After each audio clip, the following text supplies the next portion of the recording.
Hello, and thank you for joining us. My name is Ginger Miller. Today's webcast, Introduction to Considerations in SLD Evaluation and Identification, is sponsored by the Effective Evaluation Resource Center, which is part of the Indiana Resource Network. Today's presentation includes an overview of the new resource document, Considerations in Specific Learning Disability Evaluation and Eligibility Determination. We will also be sharing available resources and professional development opportunities to learn more about SLD evaluation requirements and eligibility criteria. Today's presenter is Dr. Leah Nellis, the Director of the Effective Evaluation Resource Center. Welcome, Leah. Thank you, Ginger. All right. As we talk about the new document that Ginger introduced quickly, I just want to anchor that in kind of the foundational principles that the Effective Evaluation Resource Center is using as a basis for our work. And that is that during the special education evaluation process, we certainly want to ensure that evaluations are legally compliant. But beyond that, we also want to emphasize that evaluations should be appropriate and individually designed to meet the needs of the individual student, and that the information that is generated during the evaluation process is meaningful and applicable to the student's instructional programming that will follow. We believe that that happens through the use of assessment practices that are guided by an individual student's strengths and needs, and hypotheses that are developed about why the student may be experiencing the difficulties that they are. And those hypotheses can be based upon existing information and prior intervention and instructional efforts. We also believe that ensuring comprehensive and appropriate and meaningful evaluations is dependent upon collaborative practices among the members of the multidisciplinary team that are involved in planning, conducting, and then communicating the results of the evaluation to other school staff, sometimes students, and certainly the students' parents and their family. The considerations document was developed through the work of a work group that consisted of Effective Evaluation Resource Center staff, representatives from the Department of Education, and input from the EERC Advisory Committee. The document was finished during the summer of 2011 and is currently available on the EERC website. The document provides some clarifications about Article 7 requirements. It also provides examples of forms and checklists that may be useful at a local level. There are also a number of responses to questions that were submitted from individuals across the state about SLD evaluation and eligibility determination practices.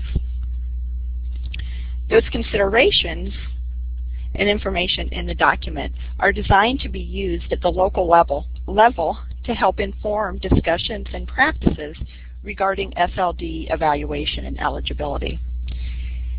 The content of the document is not intended to be definitive because there is ongoing conversation in both the professional literature at a federal level, but also certainly at a state level about SLD evaluation and eligibility. The document is intended to provide information that can help at the local level as discussions occur about what local practices might look like around SLD identification.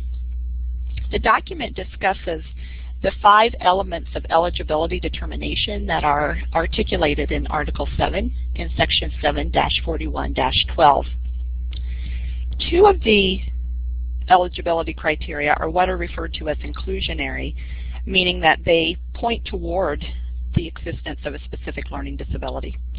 2 are exclusionary factors, meaning that they exclude other factors as the primary cause for the student's difficulty.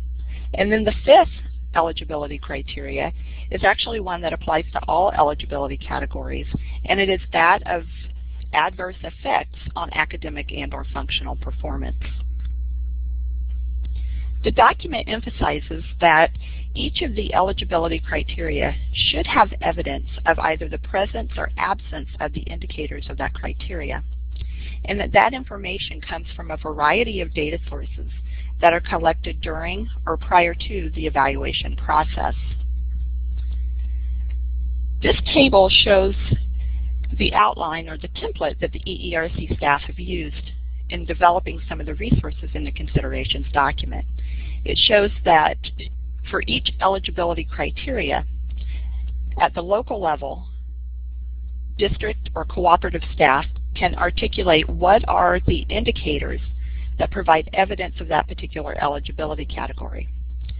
They can also then articulate the criteria that will be applied to evaluation data to determine whether or not that indicator is present for an individual student. And then they are also able, finally, to indicate what data sources were used during the evaluation to address that particular eligibility criteria. The EERC has developed an example worksheet that can be used at the local level to inform the guidance or the development of local worksheet and criteria.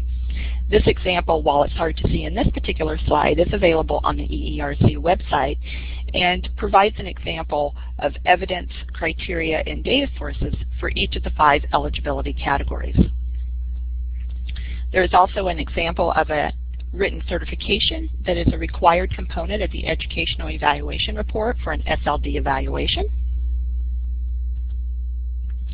Also on the EERC website are additional written resources related to SLD identification. These include presentation materials from prior conferences and examples of reports that have been developed by the EERC. There is also a discussion board that is available with a current discussion forum related to SLD practices and procedures. This provides an opportunity for folks in the field to ask questions of the EERC staff, but also for individuals in the schools to talk amongst themselves about their local practices related to SLD identification. There are also recorded webcasts, as well as information about upcoming interactive webinars, as well as recordings from prior webinars.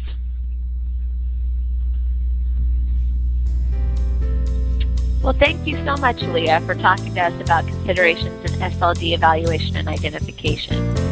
This webcast can be accessed on the Effective Evaluation Resource Center website, along with many other online resources. Be sure to join our discussion board, and if you have any questions about today's presentation, please email Dr. Leah Nellis. Thank you for viewing our webcast.